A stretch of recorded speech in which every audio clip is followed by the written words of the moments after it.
Et ma présentation sera en français, bon, avec un petit peu d'espagnol, un petit peu d'anglais, un petit peu de catalan. Donc peut-être que quand je finisse ma présentation, il y aura une nouvelle langue à l'univers entre nous. Bon, d'abord, je veux remercier au nom du partenaire du projet à la Maison du Lac et la personne de Olivier, de son directeur, Olivier Aubert, par nous avoir invités pour partager avec vous le projet. Et aussi, tous les organisateurs, Mariana, pour son aide pour être aujourd'hui ici. Merci bien. Bon, et le projet. Et hier après-midi, un collègue, Franck, c'est ici, nous disait dans sa présentation qu'il n'y a pas de lieu entre la directive cadre de l'eau et la directive Habitat. Et aussi, je pense que ça. Et je crois qu'il a raison, qu'il n'y a pas ces liaisons dont le projet veut chercher quelle solution pour ces liaisons. Et nous verrons maintenant. Bon. Et premier, d'abord, à table de matière, je ferai une petite introduction à la problématique du parc naturel et du lac, parce que c'est très important de le connaître pour entendre le projet. Je parlerai avec la description de l'eau, des habitats et des oiseaux, le parc naturel, et je ferai une petite introduction aux semences artificielles, et après je parlerai du projet Life Albufera, avec la gestion de l'eau, la gestion de la végétation qu'on a fait, et avec la surveillance des oiseaux qu'on a fait, nos collègues. Bon, après, je parlerai un petit peu, très petit peu, de résultats, parce que, nous n'avons pas le temps pour parler de tout, mais vous avez, le site web de le projet, le rapport de les données, tout ce que nous avons obtenu dans les projets. C'est en espagnol. C'est dommage. Mais je crois que c'est facile. Les numéros sont les numéros et les graphiques sont les graphiques. Bon, et après je parlerai un petit peu de post-life. Bon, premier, où est le parc naturel de l'Albufera? Vous connaissez l'Espagne, notre région, la région valencienne, et l'Albufera, le parc naturel, ici, ok. Et il est à environ 22 000 hectares. C'est le couleur verte français que vous voyez ici. Le principal lieu du parc naturel, c'est le lac, qui est plus ou moins au centre. La ville de Valence, c'est très très près de le parc, environ 10 km nord. Et il y a la banlieue, la zone métropolitaine de Valence, et la zone sud-ouest, avec environ 200 000 habitants alentour du lac. Le lac est aussi entouré par des rizières. La plupart du parc naturel sont rizières. Et en fait, ce sont 14 000 de le 22 000 hectares, 14 000 sont des rizières. Et bon, vous voyez que le lac a beaucoup de pression agricole du rizière, et pression urbaine, humaine de les villes qu'il y a autour du parc naturel. Bon, un petit peu de l'histoire de l'Albufera. Et l'Albufera, il y a milliers d'années, je ne sais pas combien d'années, mais était une baie marine, c'était la mer. Mais le sédiment qu'on a porté, le fleuve Turia au nord et le fleuve Ruka au sud, créait une barrière qui isolait ces originales baies et créer un lac que, de temps, peu à peu, on créé ou transformé de l'eau marine à l'eau douce. Parce qu'il y avait une modification et changement de son soumise à usage agricole. Et aussi, il y avait que le colmatage naturel qu'on produit des formes naturelles était augmenté pour l'homme, pour gagner de terrain pour les rizières. Les agriculteurs faisaient comme les polders, qui nous disait hier M. Melovac, ils fermaient à part of the law et on pliait avec 2 sols de terrain pour créer ce nouveau. Et vous pouvez voir ici, ces zones en vecteur français sont les zones créées qui sont au-dessous du niveau du lac. Donc, le Tancat, c'est le toponyme de ce lieu, le Tancat, sont au-dessous de ça. Bon, et en fait, c'est la superficie qui était assez grande maintenant, et peu après, environ 2090 hectares. Bon, et il y a aussi 3 sorties à la mer. Bon, et qu'est-ce qu'on a passé? Bon, vous savez, j'ai vu qu'ici, que la plupart, c'est toujours le même problème. Et à les années 70, il y avait développement industriel assez grand, une expansion urbaine, vous avez vu, de la banlieue, de la zone métropolitaine, et très, très important, changement de pratiques agricoles, avec un accroissement de la mécanisation, de l'usage des produits agrochimiques, tout ça, sans avoir prévu les solutions, les systèmes de sanitaire, les stations d'épuration, tout ça. Bon, les résultats, vous les connaissez. Un lac qui était oligomésotrophique, maintenant, c'est autorisé. Ces photographies, c'est très, très représentatif. C'était un mauvais jour, il y avait du vent et tout ça, mais nous avons une soupe de bois, une soupe de peste.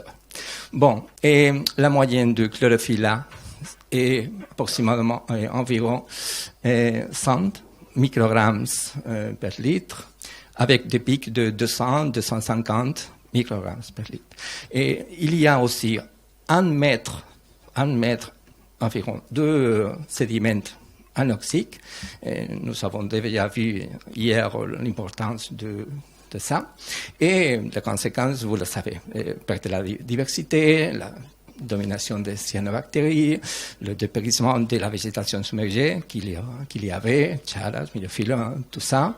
Et il y a encore de petites zones humides qui sont réduites peu à peu maintenant, et la perte de la diversité. Bon, et parlons de l'eau au parc naturel.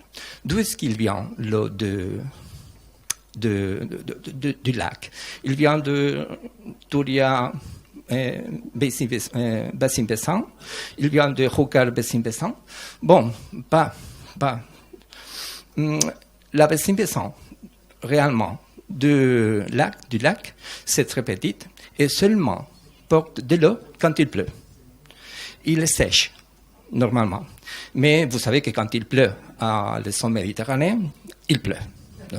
Rien, c'est vrai. Bon, à 8%, approximativement environ le total de ressources hydriques arrive au lac quand il pleut. Le principal apport sont les retours d'irrigation, c'est-à-dire l'eau qui est destinée pour les cultures et qui n'est pas usée, donc 67%. Et le problème, il y a des solides en suspension, il y a des phosphores, il y a d'azote, principalement nitrates. Bon, il y a aussi des eaux épurées et il y a des sources naturelles. Il y a encore 8% de sources naturelles.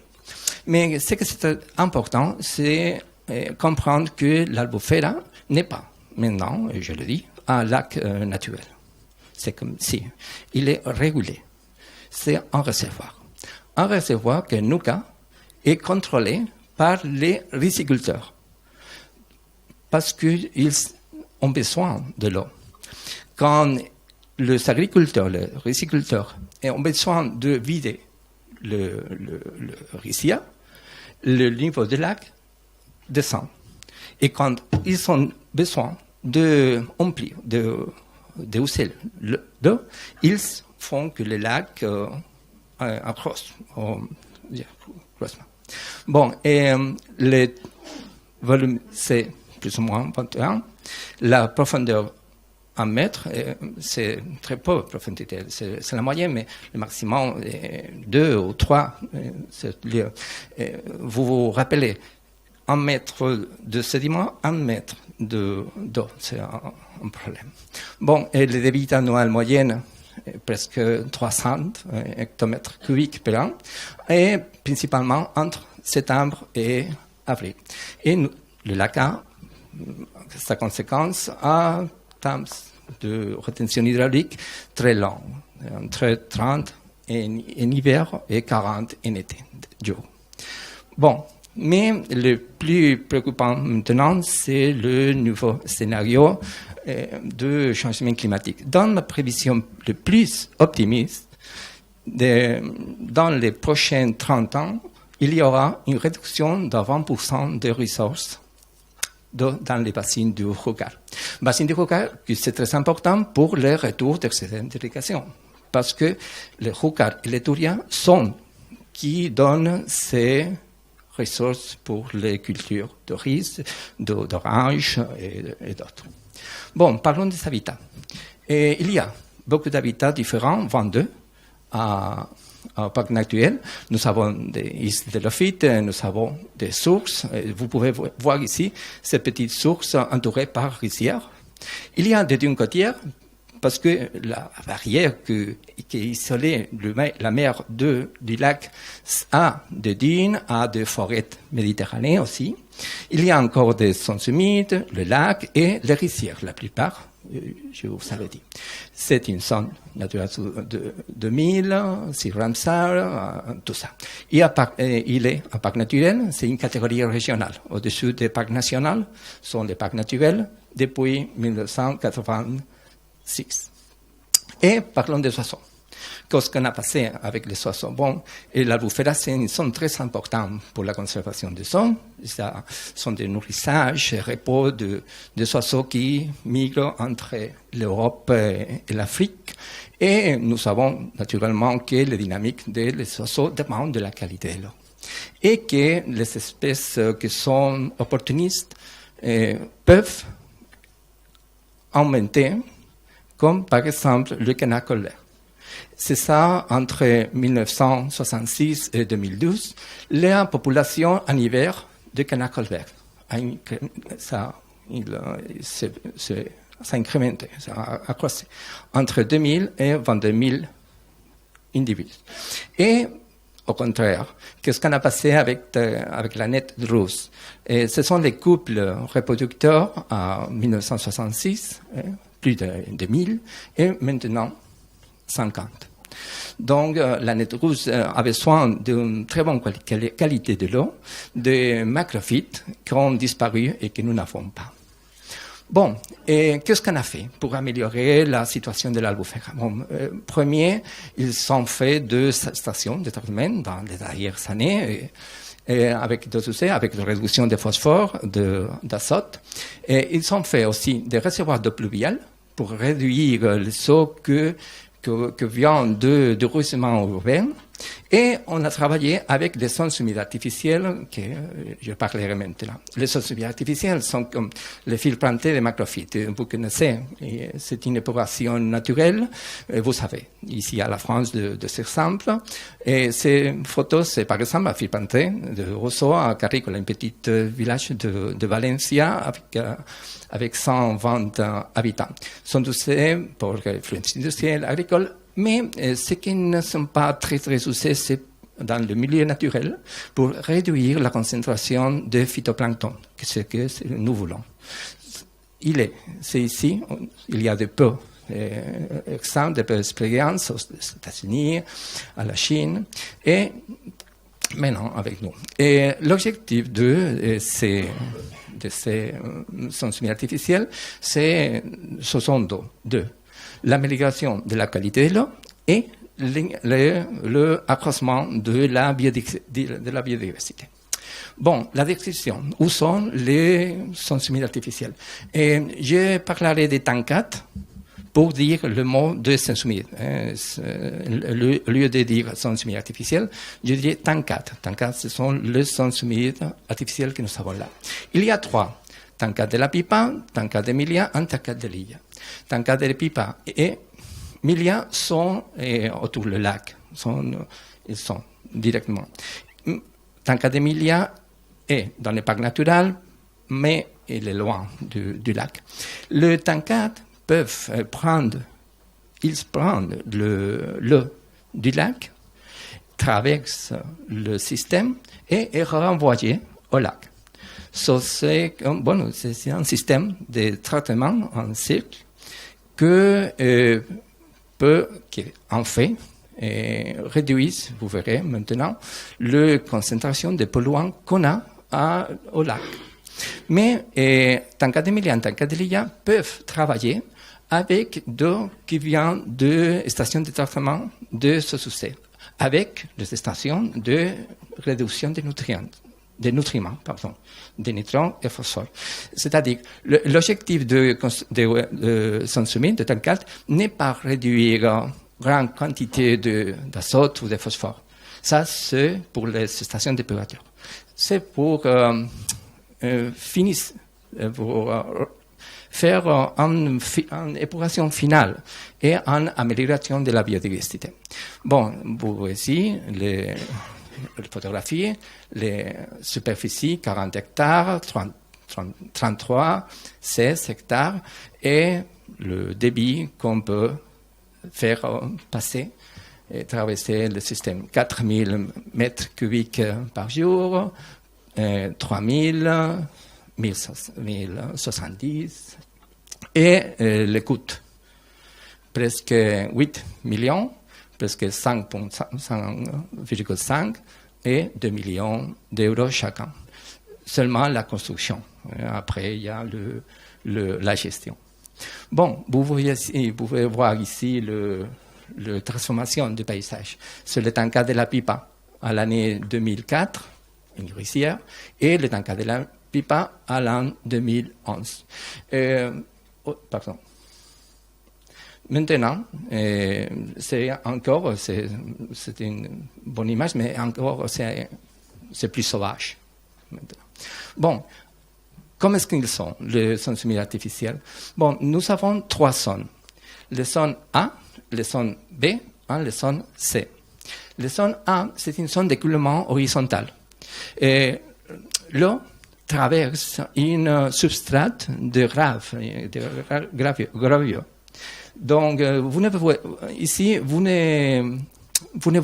pas l'eau. Vous pouvez marcher.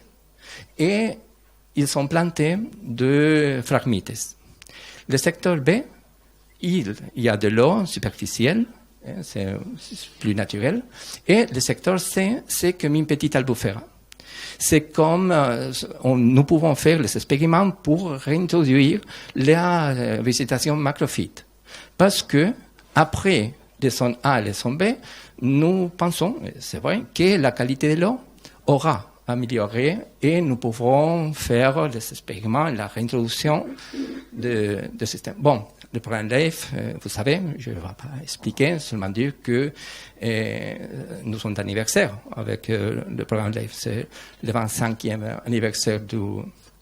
Et pourquoi est-ce qu'on a demandé le projet? Bon, nous avons en 2012 les sons humides artificiels, nous les connaissons, au TANCAT de la Pipa principalement, et les administrations et nous avons un vrai intérêt à montrer que ces gestions coordonnées de 3 sons humides artificiels pourraient améliorer la qualité de l'eau.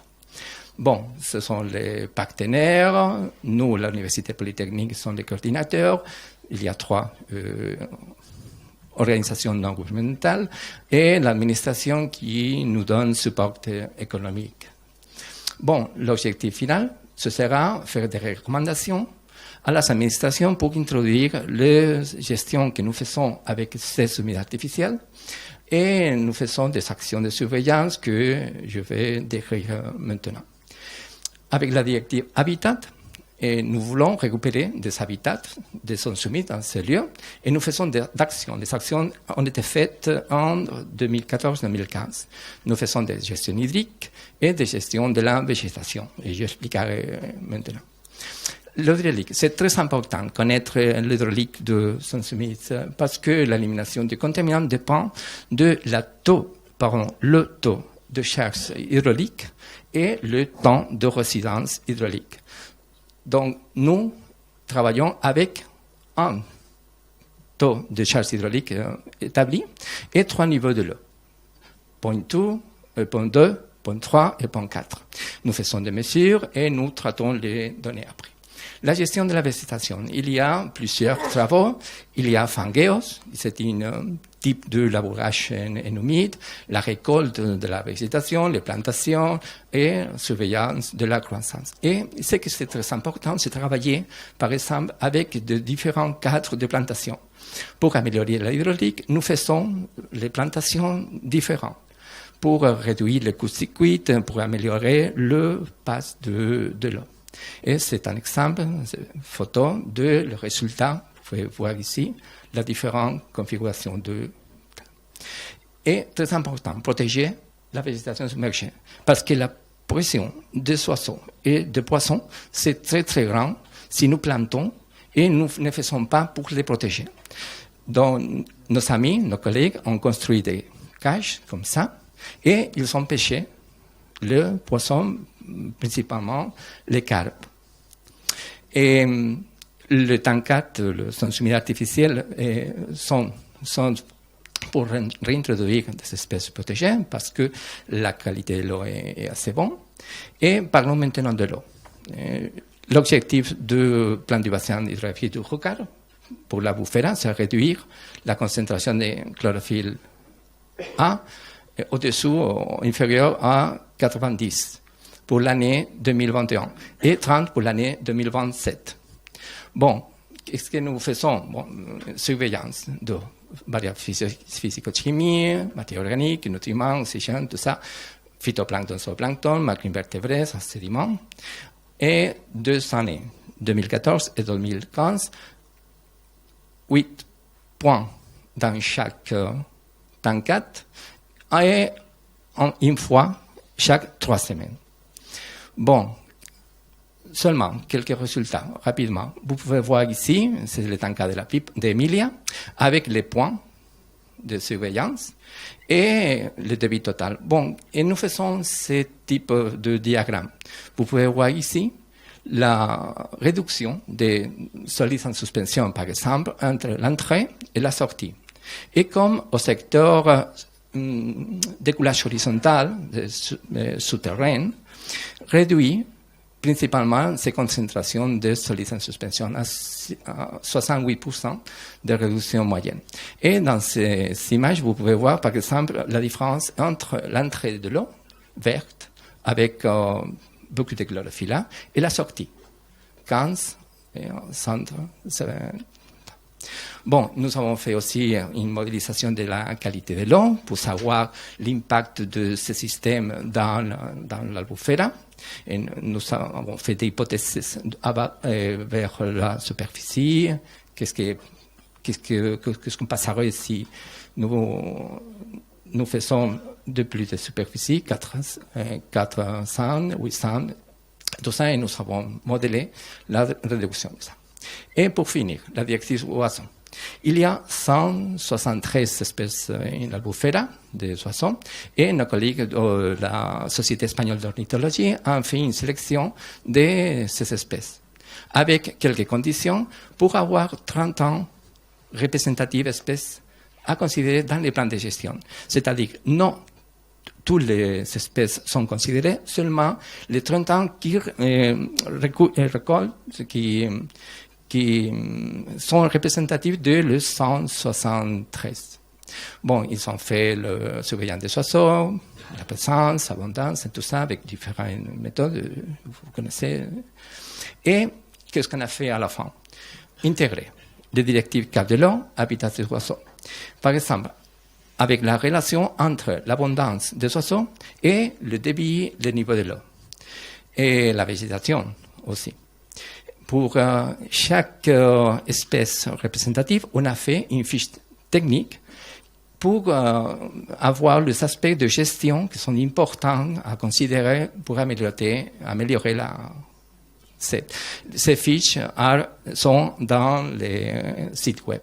Bon, nous avons fait diffusion, et nous avons la poster si vous voulez parler après de cette action.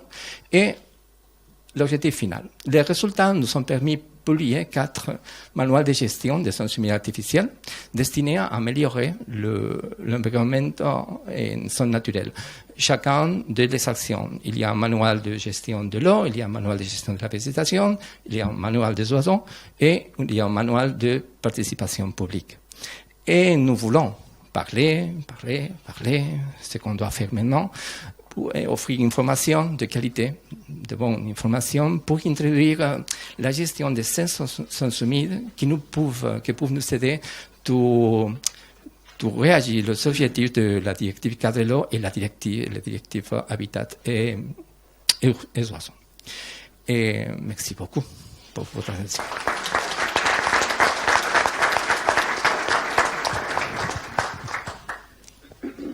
Thank you, Miguel, for your very interesting and inspiring talk about the Albufera de Valencia.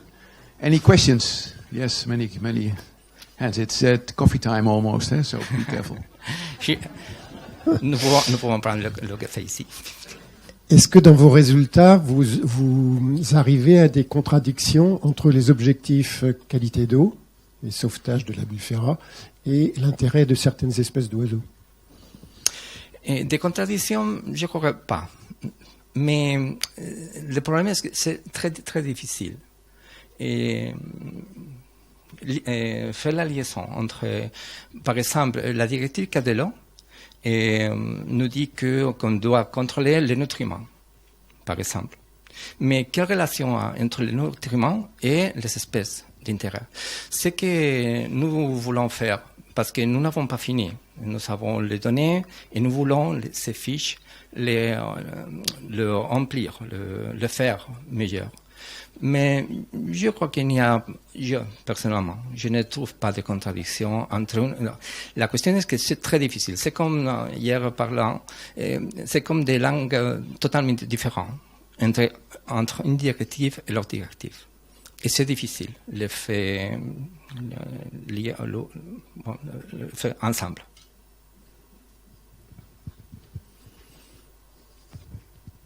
Time for one more, yeah? Or maybe several more. Merci pour l'effort d'élocution en français. Merci. Il y a en fait entre l'exemple que vous avez développé et l'exemple antérieur de lac Balaton, 2 approches culturelles qui m'apparaissent tout à fait intéressantes. La première, c'était ma réflexion sur le lac Balaton, c'était une approche d'hydraulicien qui allait vers le naturel. Vous partez d'une ingénierie verte pour dimensionner avec de l'hydraulique un résultat. On est manifestement dans quelque chose qui est intéressant dans ce genre de forum. Là. Il y a 2 cultures qu'on voit par ailleurs dans d'autres pays, je pense à l'Afrique ou à l'Amérique du Sud, qui sont très difficiles à concilier. Il y a une inertie des cultures d'hydrauliciens qui doit être confrontée actuellement à une prise en compte de chocs, notamment liés au changement climatique, et qui a beaucoup de mal à se traduire dans des nouvelles gestions. Je pense que la rencontre des 2 sujets, là, moi, me paraît tout à fait intéressante, et on ne peut que l'encourager. Voilà. Et donc, on discutera après, mais personnellement, je suis intéressé par aller plus loin avec vous. Voilà. Merci. Et je peux vous dire que, par exemple, un des leçons de artificielle a été créé, le propriétaire, c'est l'organisme du bassin de Júcar. Les organismes du bassin en Espagne, à l'Espagne sont très, très importants. Et c'est difficile pour les personnes qui travaillent à la bassine, qui défendent ce type de travail, pas hydraulique et moins environnemental. C'est difficile pour eux de le défendre dans sa propre, chez soi, dans sa propre maison. Ça fait. Et il y a encore, c'est difficile encore. Ouais. Okay. Time for one last question. Yeah. Oui, c'est vrai que ce que vous développez, c'est très intéressant aussi. Moi, je vais avoir une question assez pratique, parce que c'est de mettre en place des zones humides artificielles pour traiter, notamment avec des filtres plantés de roseaux. C'est quelque chose qu'on fait. En termes d'entretien, est-ce que vous fauchez les roseaux, et si c'est le cas, qu'est-ce que vous faites de la matière? Parce qu'on s'aperçoit que des fois, on retrouve dans les roseaux des matières pas forcément sympa, on va dire, pas forcément de bonne qualité. Oui, vous avez raison. Et dans les projets, nous avons des actions avec qu'est-ce qu'on fait avec la végétation qu'on est coupée. Et nous avons travaillé avec différentes techniques pour couper. Pour couper la végétation, les roseaux. Mais le plus important pour nous, c'était voir comme les roseaux on récupère.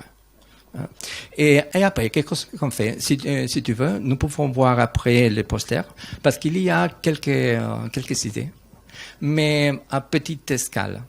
C'est très difficile la gestion d'une grande masse, un volume de végétation. Nous avons fait quelques coupés, mais destinés à créer un peu plus la création d'habitats, d'espaces. Nous pourrons parler après. Because of time, not because of the subject. One last, yeah? Okay, a very last question, yeah. No? Okay, then we close the session with a warm applause for Miguel. Thank you. Yeah.